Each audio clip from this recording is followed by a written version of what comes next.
Hello, everybody, and welcome into today's episode of the Top Cut Yu-Gi-Oh! Podcast. My name is Sunny, and I am coming to you on Tuesday, October the 5th. How are you doing? Pretty good, all things considered. Oh, man, can't argue with that. Wow, we have had an adventurous and exciting weekend, wouldn't you say? Oh, most definitely. Yeah, so over the weekend, we went to a Megatin case tournament at a shop about 4.5 hours away. Is that about right? Yeah, give or take. Yeah.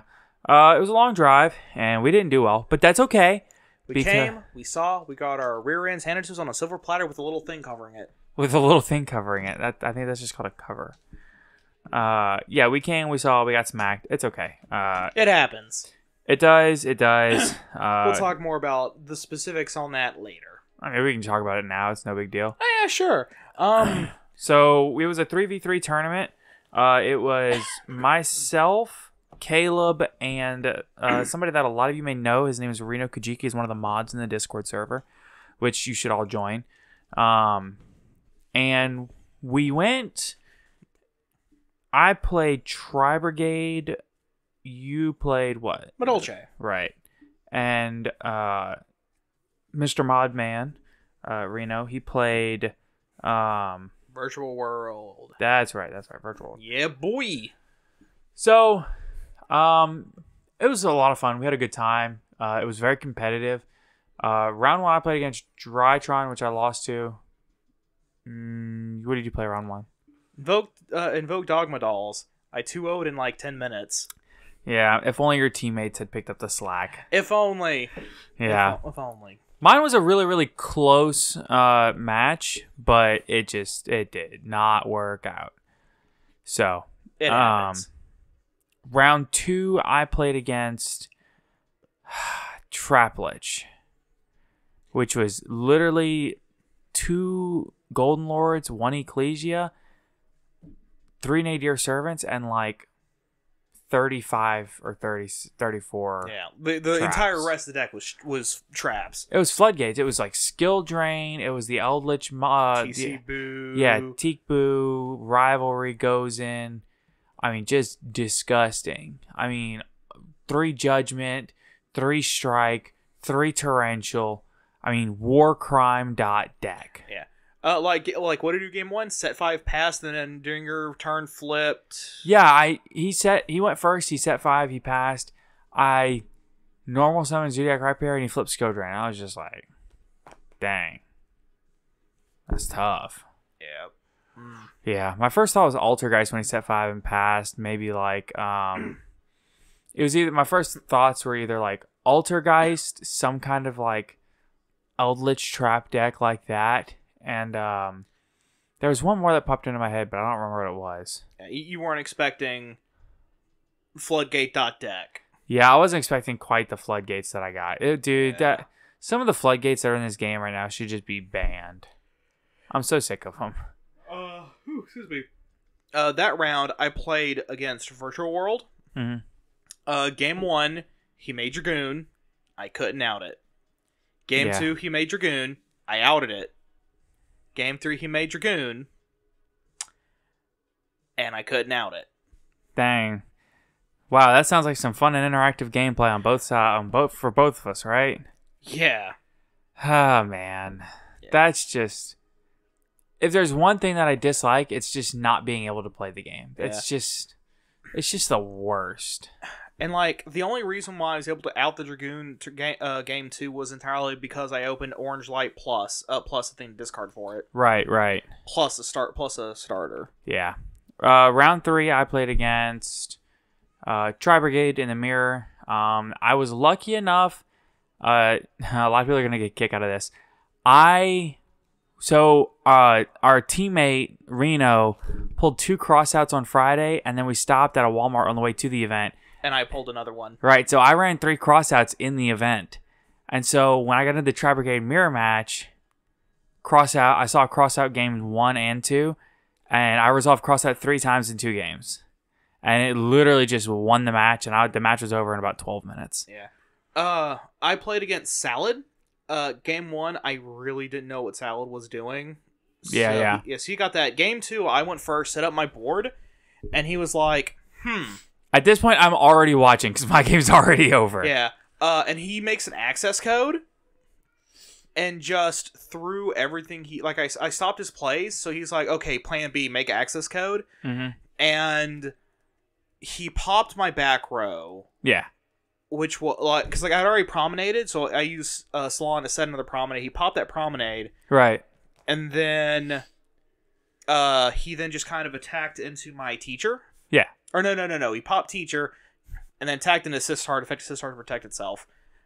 Yeah. And he was just like, man, I can't believe you made me burn an access code like that.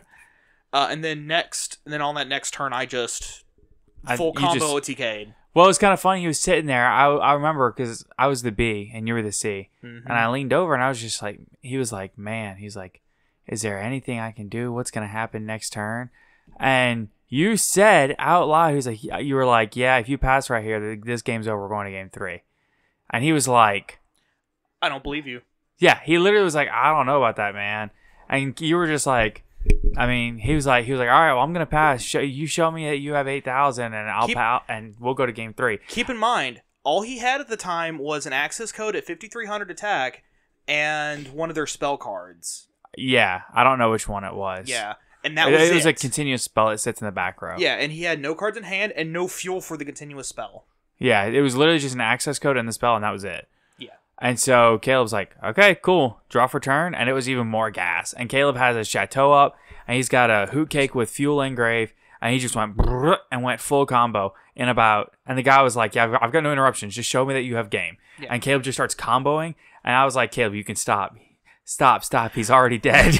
Caleb's got like 9,000 damage on board and he's already shuffled back the guy's 2 cards with teacher. No, because in order for me to get to the point where I could have shuffled back the 2 cards to begin with, I had to get I actually had to combo off to get Queen out. Yeah. But at that point, I didn't quite have enough for kill, so I had to get one more monster on board. Yeah, but it was just really funny because I was just like, stop, he's already dead. And I was like, yeah, and I looked just like, no, not yet. Effect special summon. Now he's dead. Yeah. So, what about game 3? What happened there, man? What can we say about game 3?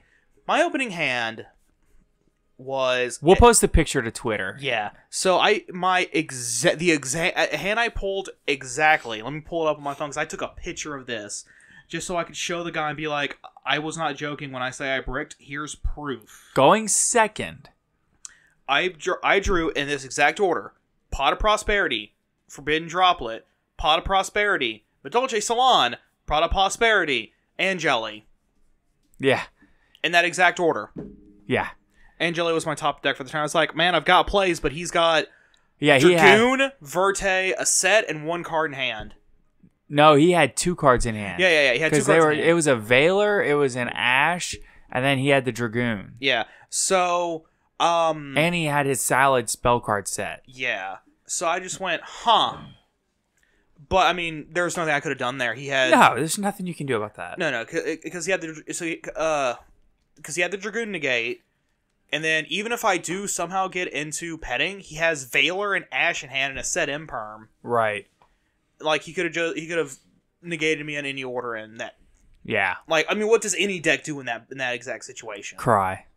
Yeah, they just cry and go to game 3. Oh, wait! Yeah. So, we do want to take a moment here to thank our wonderful Patreons, of course, because we are about to go into the meat of the episode. So, a huge thank you to our Patreons, who are, of course, in order. Wow, I really should have had this already pulled up and ready to go. Well, while you're pulling that up, I will say, though, that it was a 5-round tournament. Round 4, we got a bye. Round 5, our opponents had already gone home. Yeah. Round 5, we sat down, and somebody walks over and goes, hey, are y'all playing against team such and such? And we're like, yeah. We're like, that's them over there. And as they're walking out the door going to their car. Yeah. They were gone. So our huge thank you to our patrons: Ace Micah, Austin Johnson, Myth Oceanus, Pig, Scuzz Daddy, Aaron Gardner, Adil Saeed, Anthony Leela, Mountain Man, Owen Alvarado, Jeremy Drysdale, and Ray Powell.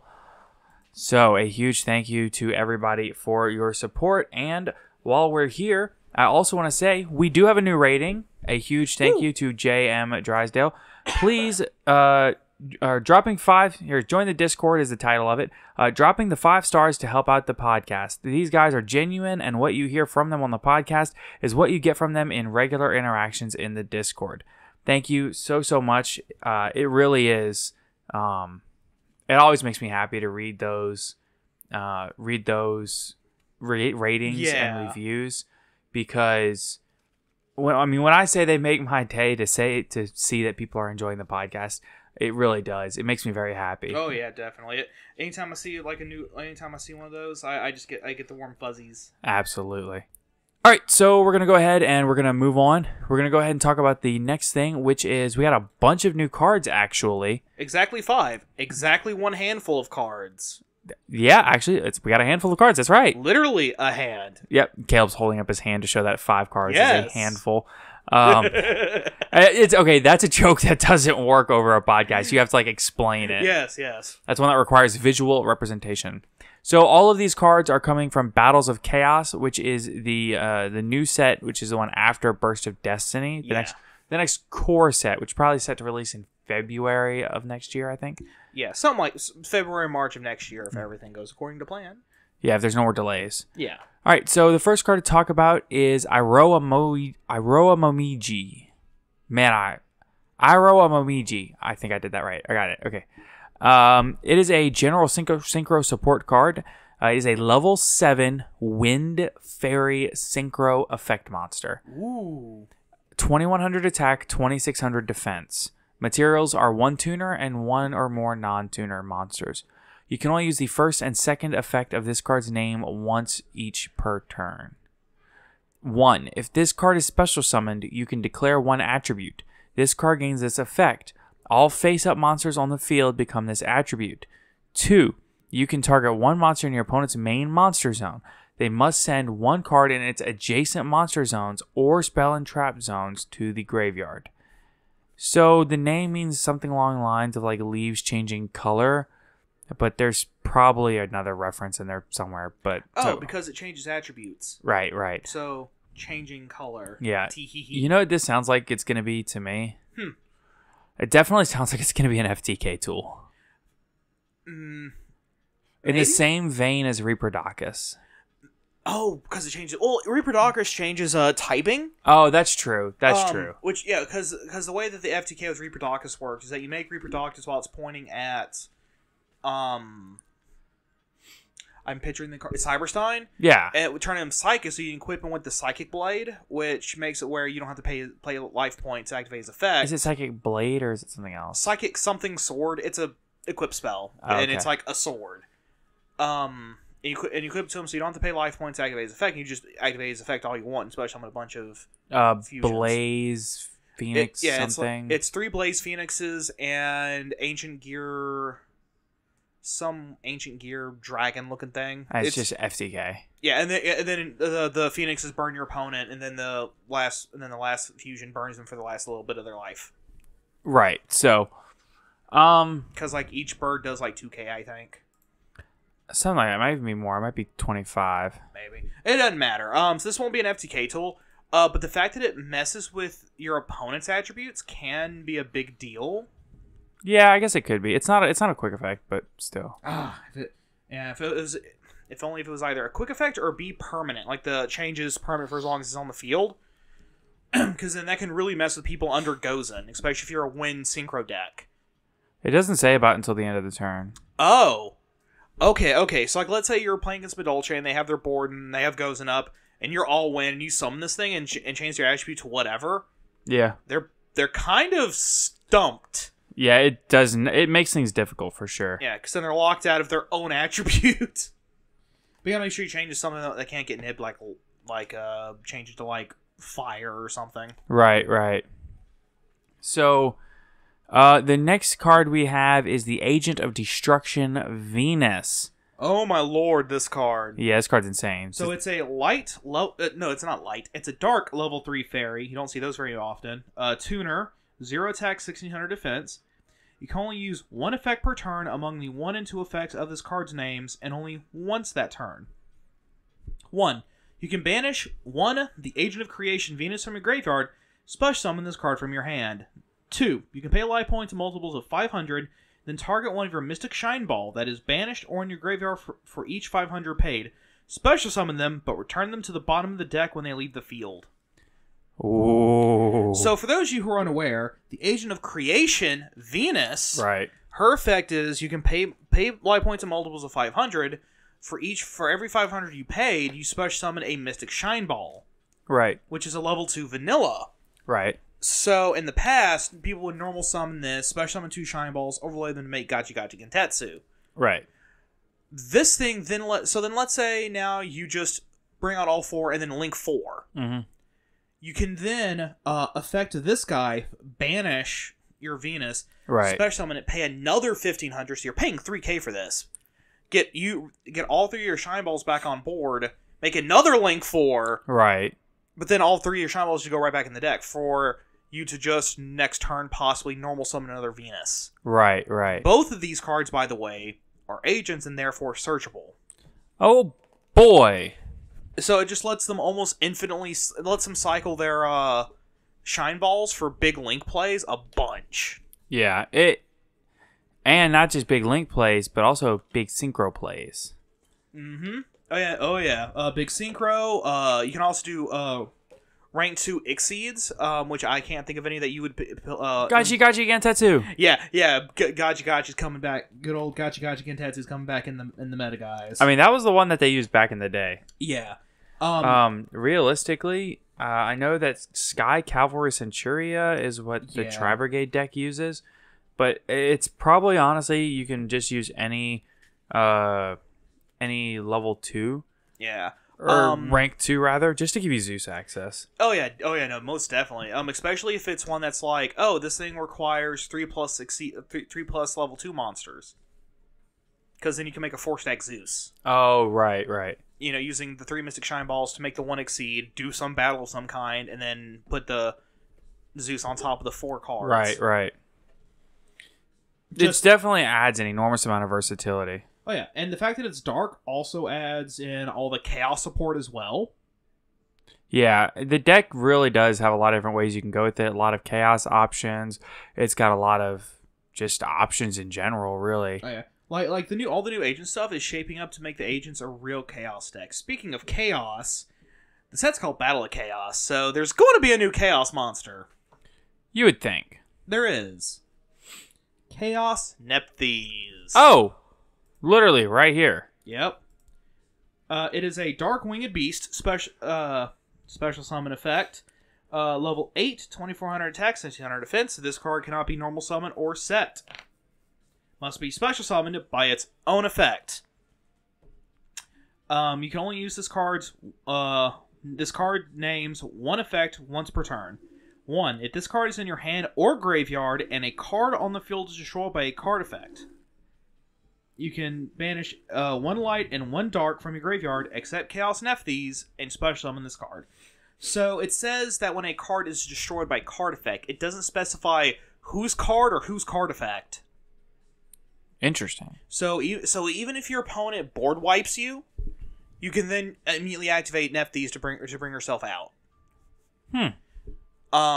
So stuff like Harpy's so if your opponent Harpy's Feather Dusters you, Twin Twisters you, whatever, Regeki, or even just you activate access code and resolution. Yeah, or even just you make access code, effect to pop, effective Nephthys to special himself, because it doesn't care what's getting popped or by whom.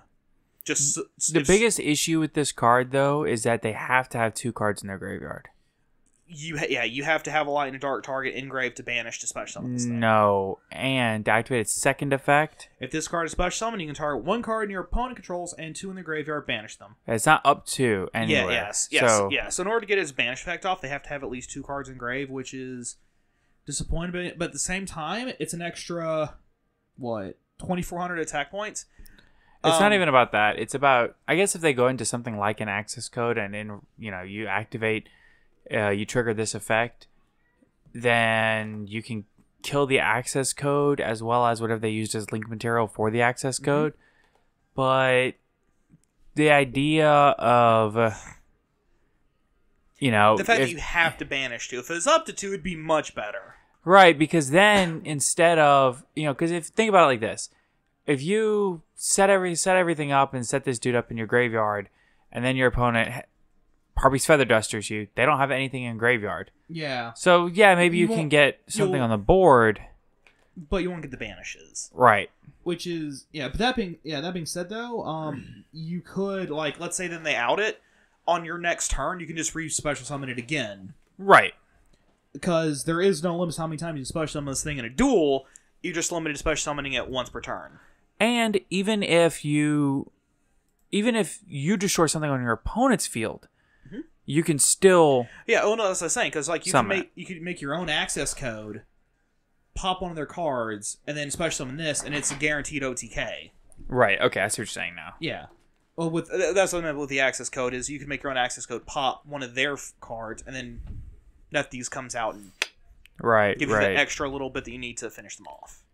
So we've got a couple other cards to talk about here, actually. Yes, that are not chaos related. Here's a fun one. I want to do this one. Oh, wait, this is a Rush Duel card. Never mind. I was going to talk about Report Train, but it's a Rush Duel card. Fair enough. In that case, I will do Kaiza the Battle Star. Oh no, the Burial Star.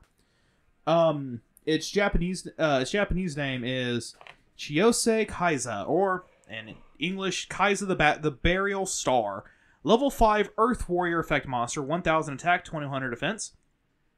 You can special summon only once per turn using the way written in the one effect with this card's name.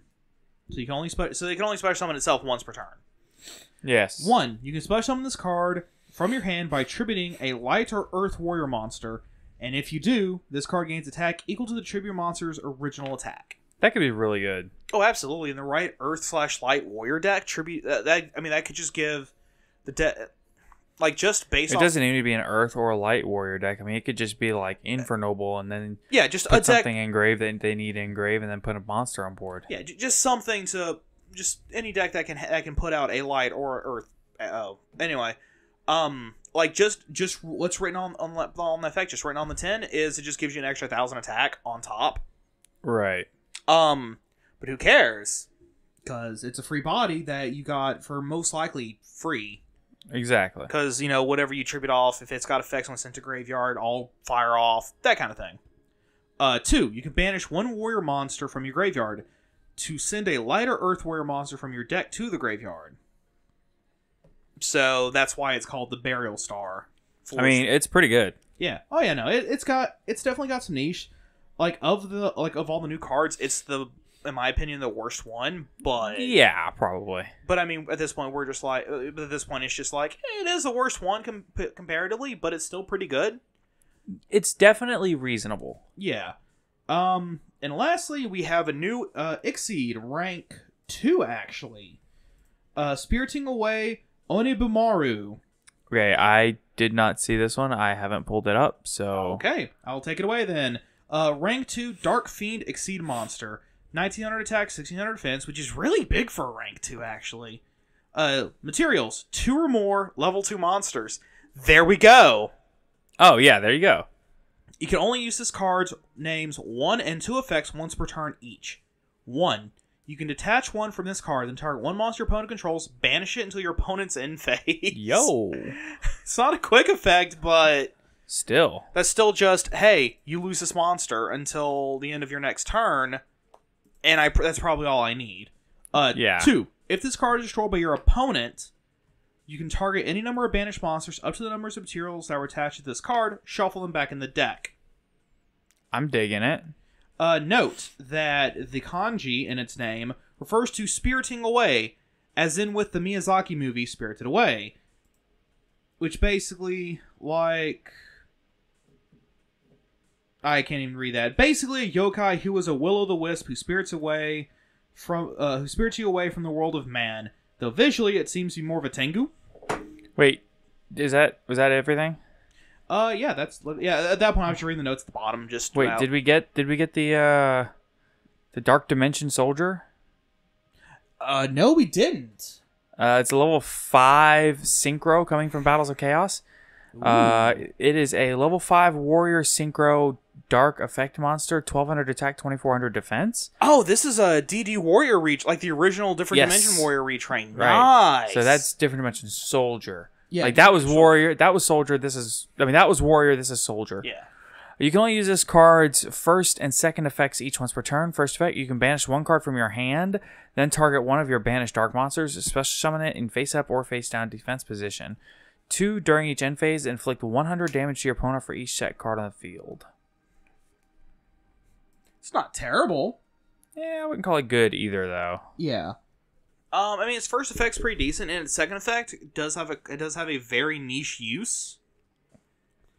And that time is about to be called as soon as I end my... And you can burn. Yeah, you can burn them and... Win the game, yeah. That's literally its only niche use as far as I can tell. Or if your opponent only has a couple hundred life points left, you can just set a bunch of cards... Make him set a bunch of cards pass. Right.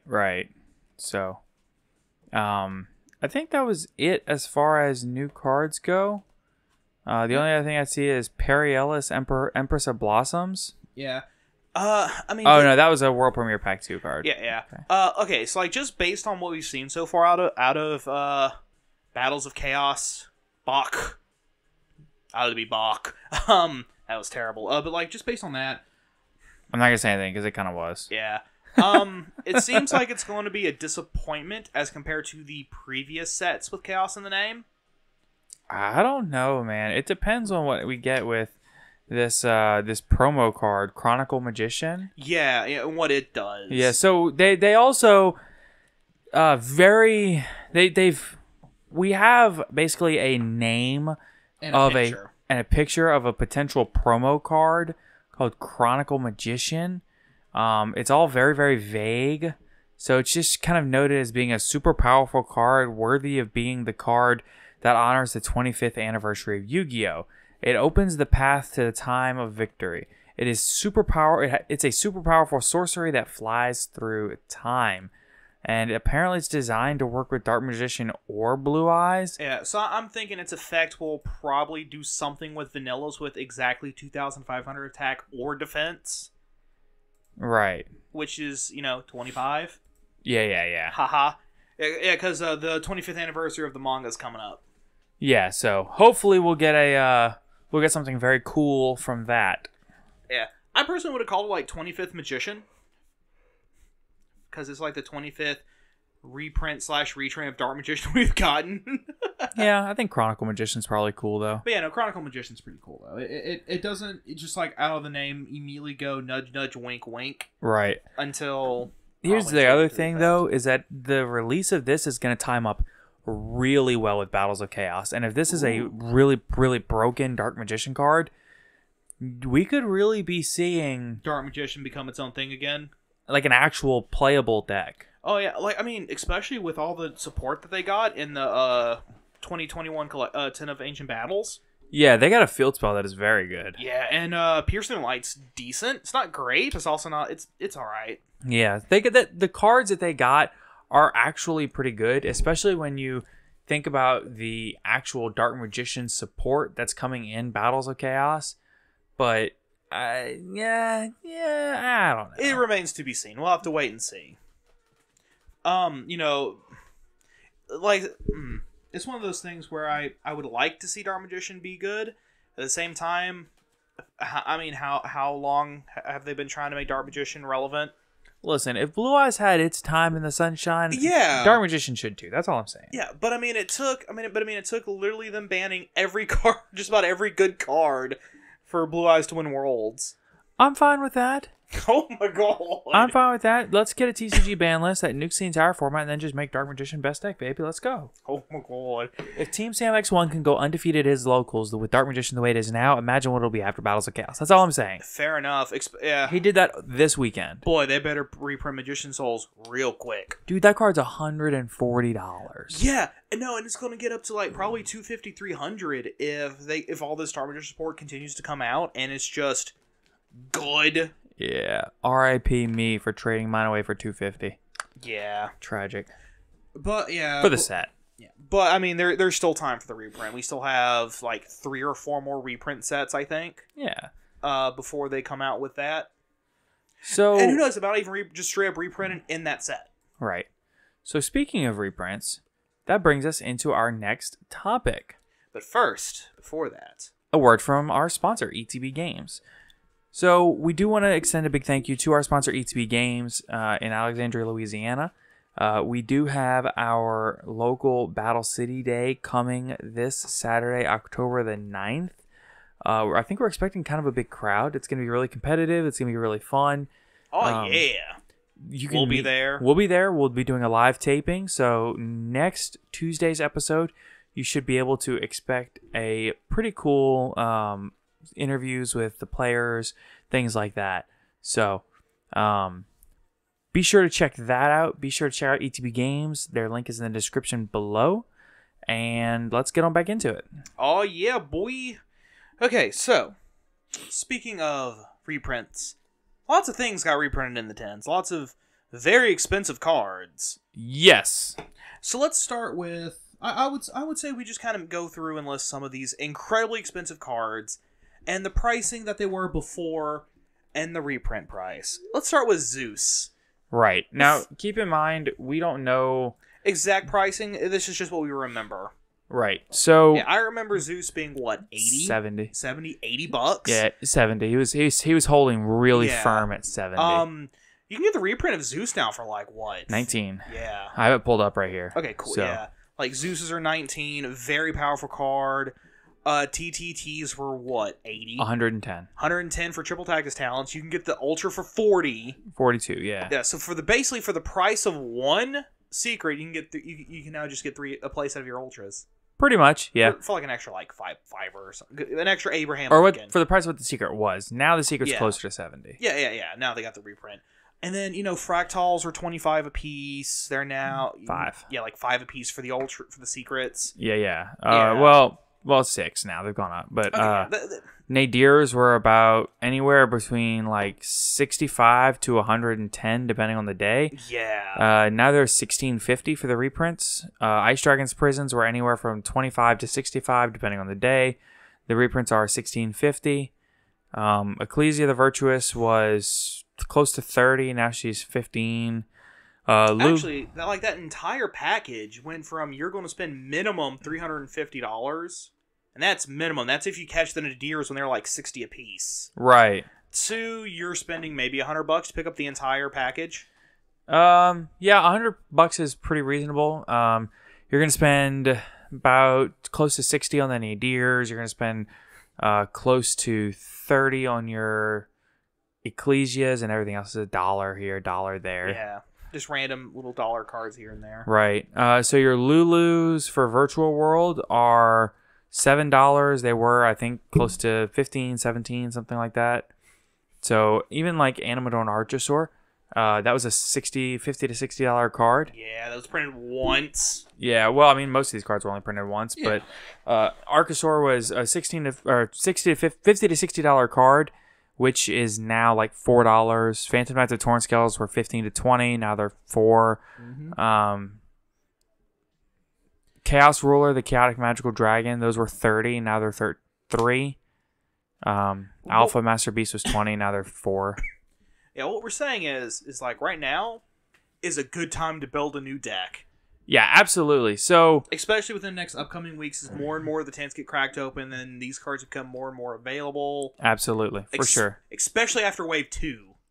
Yeah, once like- once waves 2 and 3 get out there and really get into circulation, the bottom is going to fall out on some of the best decks in the format right now as far as pricing. Oh yeah, no, like, let's see. Okay, it's like right now, before the reprints, if you wanted to build Tri Brigade, in your professional opinion, I say professional, About how much do you think you'd be spending?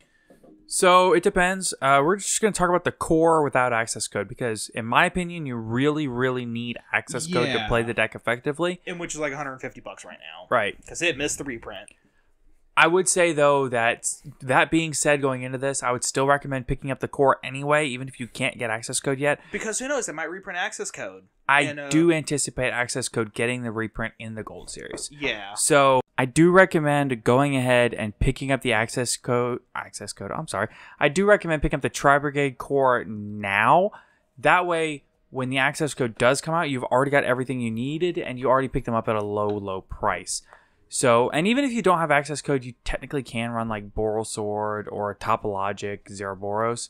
But access code obviously is the highest potential of the deck. Oh, absolutely. Because not only does he, give you that big game-winning shot, he can also clear his own way to making that attack to begin with. Yeah, and not only that, but the other thing is that you also need, in my opinion, in this current format, you have to have crossout designators to play this deck.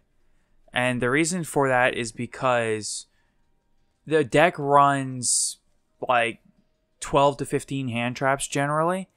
All of which also hurt the deck itself. Right, so your Effect Veilers, your Imperms, your Ash Blossoms, things like that, Nibiru in the side deck, all of these are things that should be run and then kept in when you go into game 2, because you can cross out those cards and save yourself. Yeah, and especially game 1, since you're already maining those cards anyway. Exactly. And so it's then, awesome. Crossout really is particularly good in this deck. Oh, yeah, no. Because, as we said, it's already running the hand traps it doesn't want to see. Right. So, before you could pick up the Tri-Brigade Core, Fractals were 25 apiece, Sheer Eggs were 25 apiece. So, just for those, you're looking at about 125. 25-ish, yeah. And then Nervals are commons, Karases are supers, Kits are supers. Then you have the Common Revolt. Bearbrum is a common. Rugal was a common. I thought Bearbrum was a super. Or I'm sorry, yeah. Bearbrum was a super. Yeah. Rugal was a common. And Fairgy was an ultra, but she was only $3-4. Yeah. So in total, you're looking at like, just say 140 for the core. Yeah. And that's just for the Tri-Brigade part. That's not even including... If you want to run a zoo package, if you want to run rescue cats. If you want to run Bird Up. Right. That's literally just the Tri-Brigade names. That's it.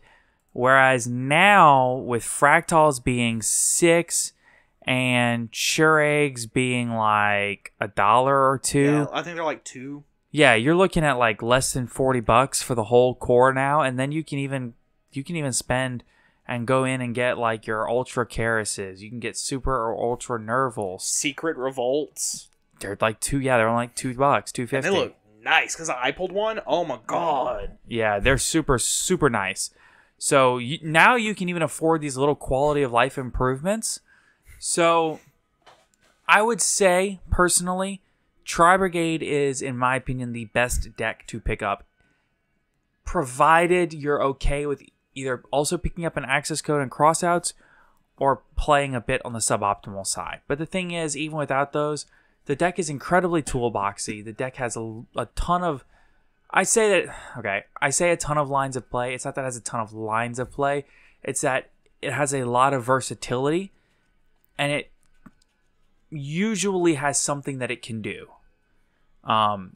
Very rarely have I seen you brick with that deck. Yeah, the deck just doesn't brick. Like, I've seen you... Brick in air quotes. Those are some big air quotes once. And that was because you drew... I don't even remember what it was. It was like... You drew like one starter and was like, this is suboptimal. No, it's possible. Like, I've opened like double Revolt, Ash Blossom, Effect Veiler, and then like a Nerval. Yeah. Which is like really bad. Yeah. But like, I think that's like the worst possible hand you can get. It's just a handful of hand traps and like a Nerval or a Kit.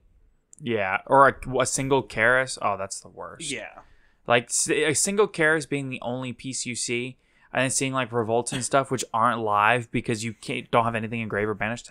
That's crusty. Yep. So, which is why you run the Almirage, because if you get and Kit Desires. Or Karis, yeah, because if you get Desires, then if you get Kit or Karis, you can at least normal summon, link them off to get their effects off. Exactly. So, and that's also why I run Rescue Cat, because one Rescue Cat puts the entire deck online. I also run the Zoo package, but I like running Cats and Zoos because I'm a madman. Oh, he's insane. Yeah. So, says the man running Madolche in the year of our Lord 2021. But Madolche, I think, is an interesting meta pick because of the ability to run D-Shifter and main things like Nibiru. And goes and match. Right, and goes and match. Yeah, the floodgates really help. Oh, yeah. Like literally outside of salad, I think, Gozen's a really powerful card right now. For sure. And like even then, game 1 up against that one salad Player, when he tried to summon the Sea Archiver is when I flipped Gozen. So Yeah. he lost the Sea Archiver. Oh yeah. And it didn't go back to grave. It banishes because because when it special summons itself, it banishes after it gets removed from the field. Yeah. So he just lost an entire extender. The next deck to probably talk about as like the Cheap to pick up now. it was already probably the cheapest meta deck was Virtual World. But now it's even cheaper. Yeah, because like I said, the Lulus were like 17, 18, and now they're like 7. Yeah. And then you think about secrets. Yeah, and then you think about like Shen Shen, I think was $4 or $5. Yeah. I think Shen Shen is only like $1 or $2 now. Yeah. Yeah, and like you were looking to spend like for the main deck, you were looking to spend quite a bit of money, but the extra deck is where it could get expensive. Mostly because they can run Dragoon and they don't have to run any bricks. Yeah, but most of them don't run Dragoon. Yeah, a good 75% I'd say don't run. They would just as soon run the Kaliga package, Kaliga Crystal Wing. In my opinion, that package is actually better than the Dragoon package. Oh, much better. Yeah, that being said, the VW player that I played against was running both. Yeah, but then it kind of makes all your synchro lines kind of crusty. Oh yeah, definitely. Because then you have to. Then it also forces you to decide: do I make the Kaliga Crystal Wing where I can negate, where I have a monster negate plus a pseudo floodgate, or do I just put a negate on board? Right. Yeah. An Omni negate where I can just negate anything. Yeah, I think that the Crystal Wing Kaliga package is better, but I guess that's like your mileage may vary. Yeah. Something to ask the Virtual World players. Yeah, like me personally, just based on what I've seen, I also agree with the Kaliga Crystal Wing is a stronger end board, like a much more powerful end board. Yeah. But that's, my uneducated opinion. I think the reason that it's so much more powerful is because in a world where you can set up Kaliga Crystal Wing, there's no need for Dragoon. It doesn't do anything more than what you can already do. And if you need to do something else past that, you're not looking to make a Dragoon. You're looking to go into like a Vermilion Dragon Math Mech. You're looking to go into Geo Math Mech Final Sigma. You're looking to go into other options that can also end the game. Or you also need room for a Zeus package with a Gaia Dragon. Yeah. Oh yeah, which outside of literally Dragoon, I think the second most expensive card in the deck right now is actually the Gaia Dragon. No, I think they're really cheap. Yeah, well, that's what I'm talking about. That's just how cheap the deck is now. Yeah, in the extra deck, I think Dragoon is literally just the most expensive card. Yeah, because you can get Kaliga for what, $4 or less. Yeah, because Dragoons are about $5 or $6. And then your Crystal Wing Synchros have been reprinted out the rear end already. Yeah, I think you can get a Crystal Wing Synchro for like $4 or $5. Yeah, it was one and of those. And then your Zeus is going to run you about $20. Yeah, exactly. Yeah, so like Zeus. Yeah. So like even then, you're looking at with all of that, all those bells and whistles, you're spending maybe $50 on your extra deck by itself. But that's for a lot. But then that's for a lot of stuff you'll probably get to use again later at some point. Right. Like, because Crystal Wing Synchro Dragon is just a generic level 8 Synchro. Any deck that can Synchro 8 can make him. Right. And he's just a really good monster to make on board. Ultimate Zulkins, which are like, what, 50 cents for a common? Yeah, the commons are almost penny. They're pennies. They're nothing. Yeah, which you can make which you can utilize in literally any deck that can put out a tuner and non-tuner at the same level. Right. Because that's all the requirements of the tuner and non-tuner are the same level to make Ultimate Zulkin.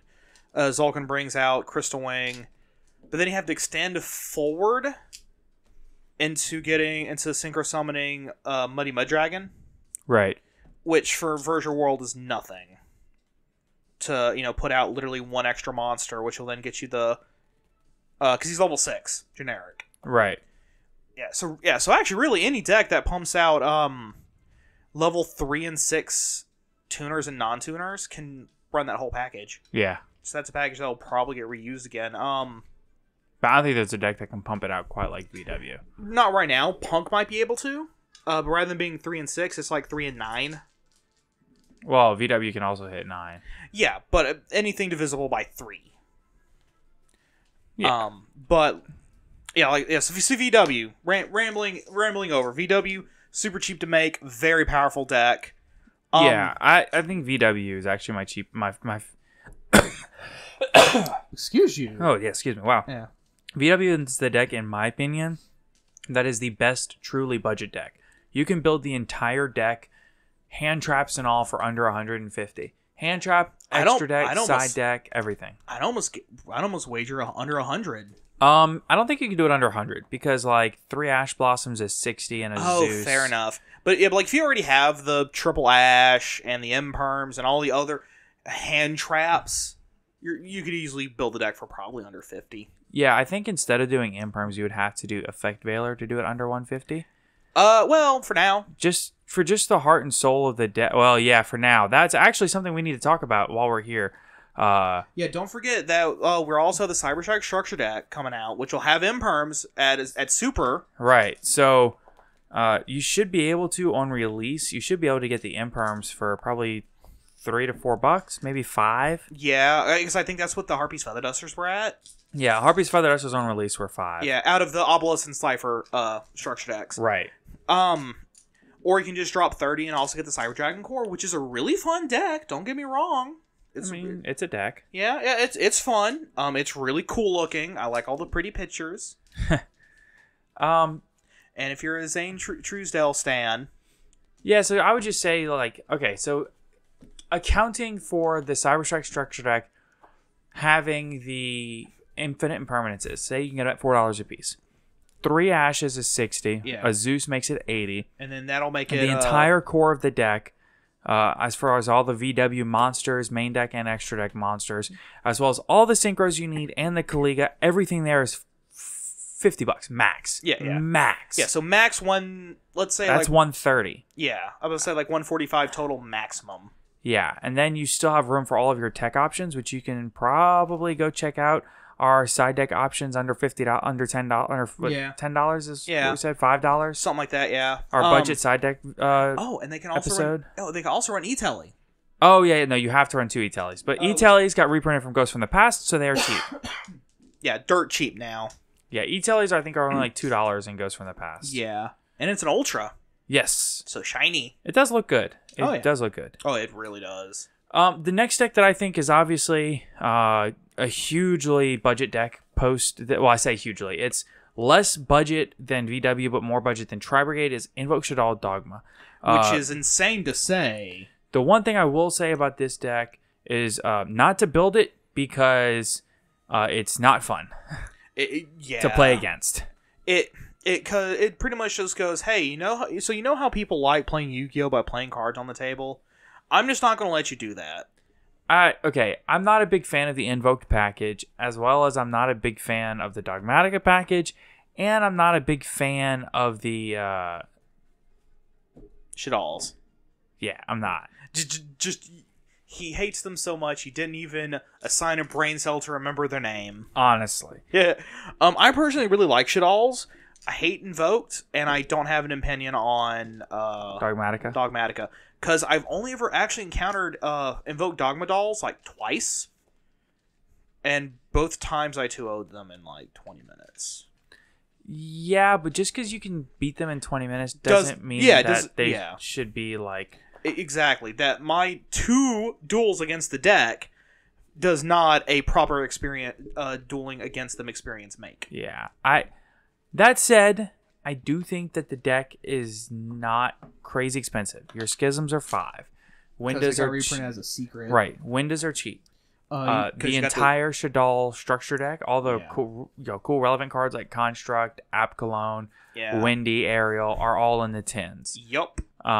You've got your entire Dogmatica packages in these 10s, everything right down to Maximus and Aiden and Theo. Yeah. Like the only thing that you really can't get straight out of the 10 is Windows, which you can get the super from the structure deck for a couple of bucks a pop.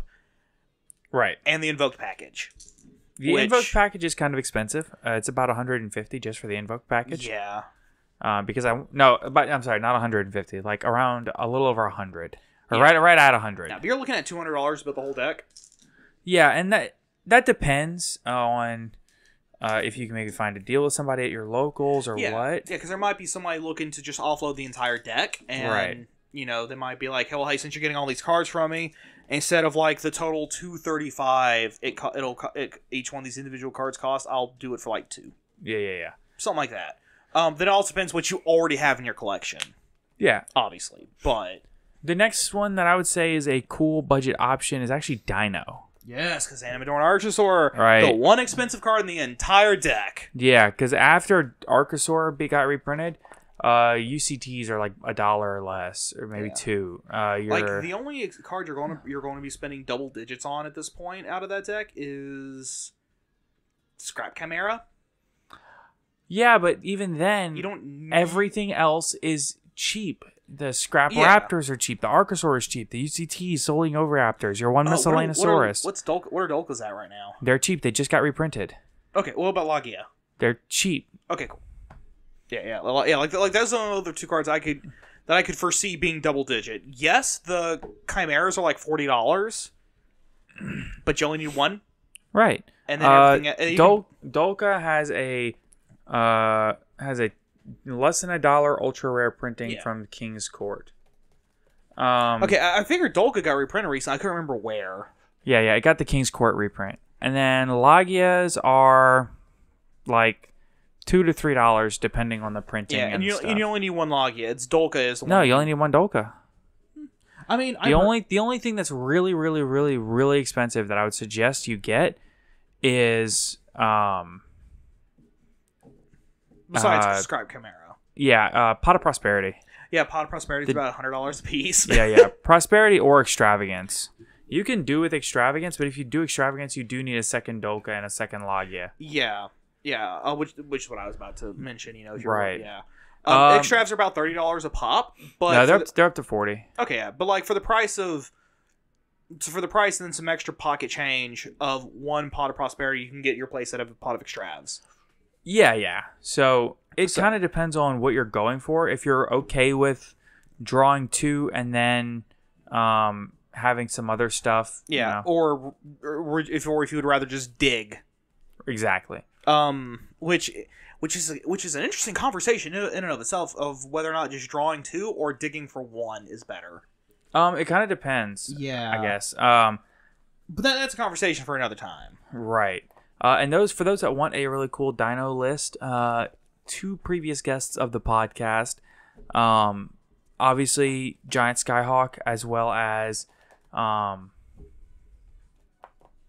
goodness gracious, the Don. Yeah, that's Don right. Juan, Dino Chad himself. Exactly, the Dino Chad himself, the Don Juan.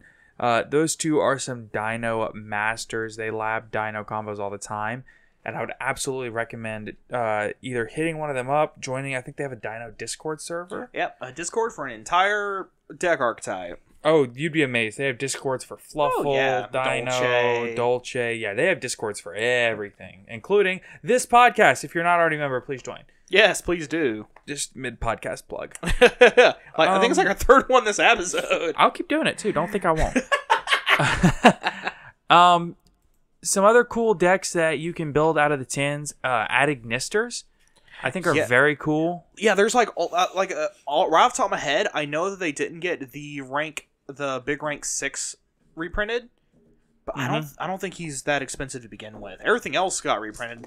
The major things that need to get reprinted though were the Fire and Wind one, a Chi-Chi and Picari need to get reprinted, and they got the reprints, and they're pennies on the dollar. Yeah, and everything else here is cheap.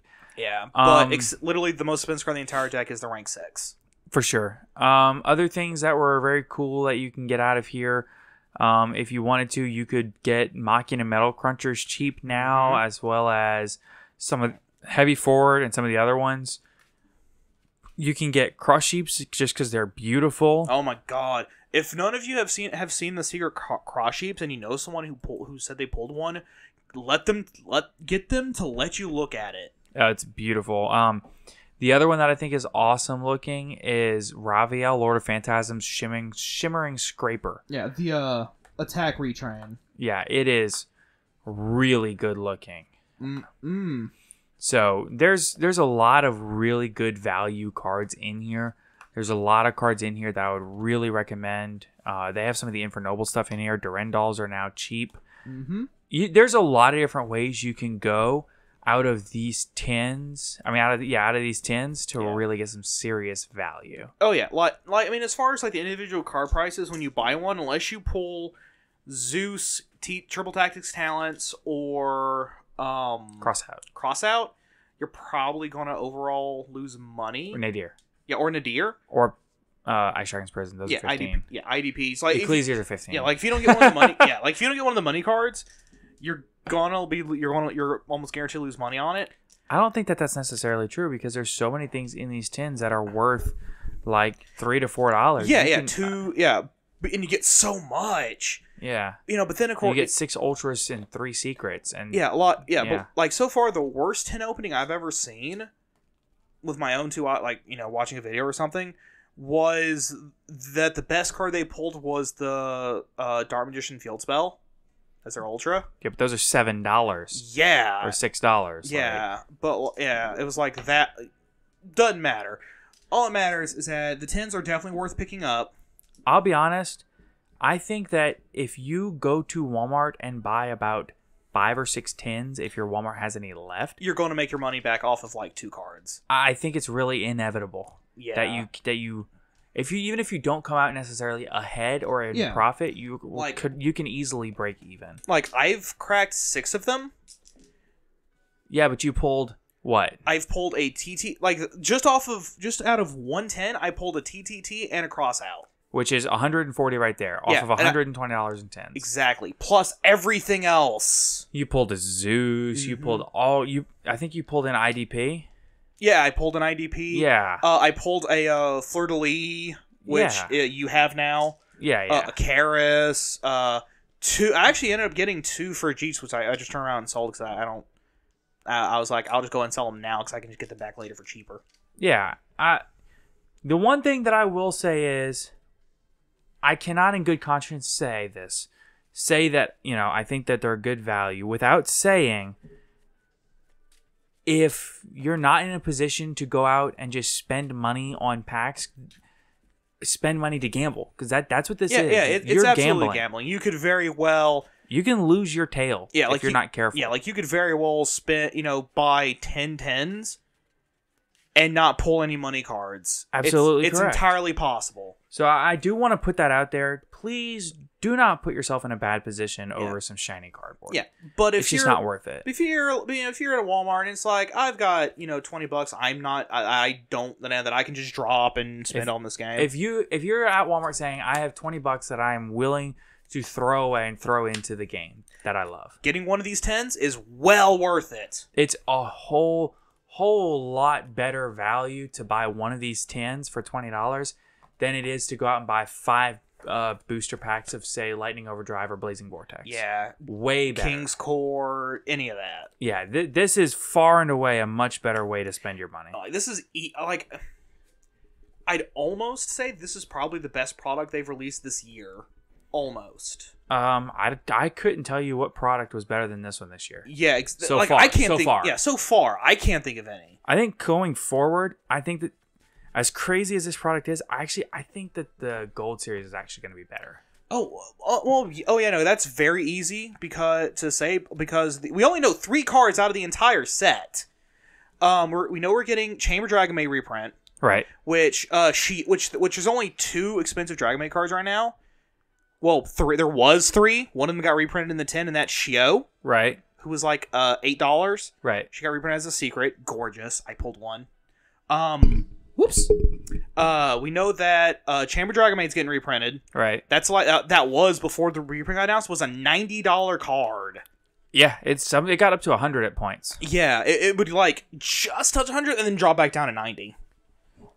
That's getting reprinted. IP Masquerena is getting reprinted with her alt art, which is her on the motorcycle, and we're getting a Nightmare Unicorn reprint with an alt art. Right. Which we don't know what that looks like. Like those 3 cards by themselves are amazing reprints. Yeah. With the IP Masquerena and the Nightmare Unicorn, it isn't like cost wise a good reprint. Not near as much as, Chamber Dragon Maid going from 90 to 60 overnight. For sure. Because I think IP Mask Rainers are what, 8? I think they're up to like 15. Yeah. Well, yeah. It depends on what rarity and what printing. Yeah. Well, yeah. In the Nightmare Unicorns, you can get a rare for like $1. Yes. Yeah, but Nightmare Unicorn IDP or IDP, IP Masquerader are still 2 very powerful cards. Right. That are getting high rarity reprints, and then Chamber Dragon Maid is easily the best Dragon Maid. Yeah, and it's splashable and Dragon Link also. So it's splashable in anything dragon related. Right. So, and the last thing, this is just my closing thoughts on the tins and the upcoming products. Right now, and for the coming weeks, this will be the cheapest these products will be. Coming months. Yes. Up until like... I would give it like a month and a half, about 6 weeks, maybe 10 tops. A month and a half, maybe 2.5 tops. I'd give it to like mid-December. That'd be about 2 months. Yeah. It's 2.5. Yeah, that's the same timeline. Yeah. That's the timeline that I say you need to have all of this stuff by that time. If you're going to play these decks, get it now while it's cheap. Not just that, but the staple cards. So the card that I've been picking up as much as I can is Alpha the Master of Beasts. It is $2.50 Yep. for one of the best board-breaking cards in the game. Oh, yeah. It's Pankratops, but better. No, it's not better than Pankratops. It's similar? I don't think it's better than Pankratops. Really? No, I do not. Absolutely not. The Pankratops is definitely better. It's maybe a little bit more versatile at times, but it's definitely not better than Pank. That's a discussion for another time. That's one of those. That's one of those things. Right. Mainly because Pankratops is a quick effect. Oh, that's true. And Alpha's not a quick effect. That is true. I don't think it matters. I think it's still one of the best board-breaking cards in the game. It's one of the best going second cards in the game. And I think $2 is a crime. I think in a year's time, that will be a $10 ultra rare. Oh, yeah. And then IDPs are what right now? Like the secret Ice Dragon Prisons? The secret Ice Dragon's Prisons from the 2021 Tin of Ancient Battles is currently $17. Yeah. Those are not going to stay that low. I think that in a year's time, that'll be 25 to 30. Yeah. I think the Dogmatica package right now is about 15 for Nadirs, 16 maybe, 15 for Ecclesias. I think that'll be double in a year's time. Easily. I think Triple Tactics talents are 39 to 40 right now, looking at TCG. I think that in a year's time, they're going to be closer to 60. Yeah. Oh, yeah. No. Unless we get another Triple Tactics talent reprint. Zeus's are 18 to 19. I think in a year's time, they're going to be 35 to 40. Again, all this barring, we get no more reprints of these cards. Right. If you think about Dragoon, it premiered at 40, and now they're 100 in a year's time. Oh, yeah. No. That's going to be the case with... I just think that if you look at some of the staple cards of this set, the cards that are splashable in a lot of different things, those cards are very undervalued right now, and I think that they are worth discussing and worth picking up. So that's my closing thoughts. You got anything? Oh, yeah, no, I was going to kind of go... I was basically going to say the same thing, but do keep in mind that some of these prices over the next couple of months, as we get Wave 2 and 3... Absolutely. ...are going to begin dropping. Or jumping. I mean, they're going to jump around. It's going to be a roller coaster. Oh, yeah, no, it's going to be a roller coaster ride of pricing. So, so if you're trading for these cards, be sure that at time of trade, you go and look them up. Don't go, I looked it up yesterday and it was this much, because that might not be the case. That easily might be double or even half of what that was now. I'm going to surprise you. Mm-hmm. Give me a top 5 decks of the coming format over the next month. Okay. Like right now, what are the top 5 decks? Okay. Tribrigade, Drytron, VW, Prank Kids, Dragon Link. Not necessarily in that order. That's just as they came to my brain. I would say Dragon Link, Virtual World, Drytron, Tri-Brigade, and PK Fire. Ooh, PK Fire. I think Phantom Knights is the 5th best. Well, not necessarily the 5th best, but in the top 5. Yeah. I think Prank Kids is just outside.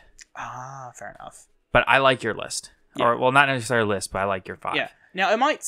Yeah, now granted, it is pretty much the exact same meta we had before, but I think it's different. I think that there's a little bit more interplay than there was. there's enough. And the deck building hasn't. The format's not solved because it's a brand new format, and the deck building is going to be very creative over the next coming weeks. Oh yeah, particularly because now people have more access to stuff like have more access to stuff like Zeus. Yes, And Triple Tactics Talents. These are in more people's hands, so now players who had these cards before now have to consider, well, now there's a chance this guy's got it too. Yeah, I do think that the best players, though, like if you look at it, like you should be aware of all of those cards in every situation anyway. Because they were already playing on it because they're used to already playing against other people who also had those cards. Yeah, so like if you go, like the best players are gonna have those cards. As far as I'm not saying that to like down the best people players, that don't. they're Like the pro level players, right? Yeah, we're not saying that they're pro and the best players because they have the cards. We're saying that if they're at that level and they're that serious about the game to where they're, topping high level events, they're going to spend that money. Or have sponsors that get the cards for them. Yeah. Again, I'm not downing people that don't have the cards and saying that those people cannot do well. Oh, no, that's absolutely not true. But I mean, if you're at that level, you have to anticipate your opponents having those high level power cards. Yeah, those high power. Yeah. Yeah, You got to, because especially if you don't have them. Right. And then you can just bluff that you do. So speaking of the decks in the coming format, that leads us into our podcast question of the day. This is a new segment that we're going to be doing. Mm-hmm. We're going to ask a podcast question here on the podcast, and you can respond to that. You can directly tell us your answer to the question, either on our Twitter account or on our Discord server, or if you really want to, you're welcome to leave an answer in the review that you are more than welcome to leave. So please leave us a rating and a review if you don't mind, if you have the chance on iTunes. If you're on Spotify, we now have a way to check how many people are following us on Spotify. Woo! So be sure to click the follow button if you haven't already. Please be sure to check out our Patreon if you are so inclined. Like I said, our Discord server, our Twitter at Top Cut Podcast. Be sure to check out ETB Games. Their link's in the description below. Please be sure to check out Team Dark Armed Dealings. They are our sister YouTube channel. And I think that takes us out. Oh, wait, I didn't ask the question. Yeah, you didn't ask the question, man. That was all a lead-in, so you would listen to all that. So the podcast question of the day is, going into this format, as we go into the coming weeks, what deck are you looking forward to playing? Thank you, everybody, so much for listening. And be sure to come back Friday for the next episode. Yep, and we'll actually read out some of the answers to this. That's right. We're planning on reading them out on the podcast. Yep. Thank you, everybody. Have a good one. Take care, everybody.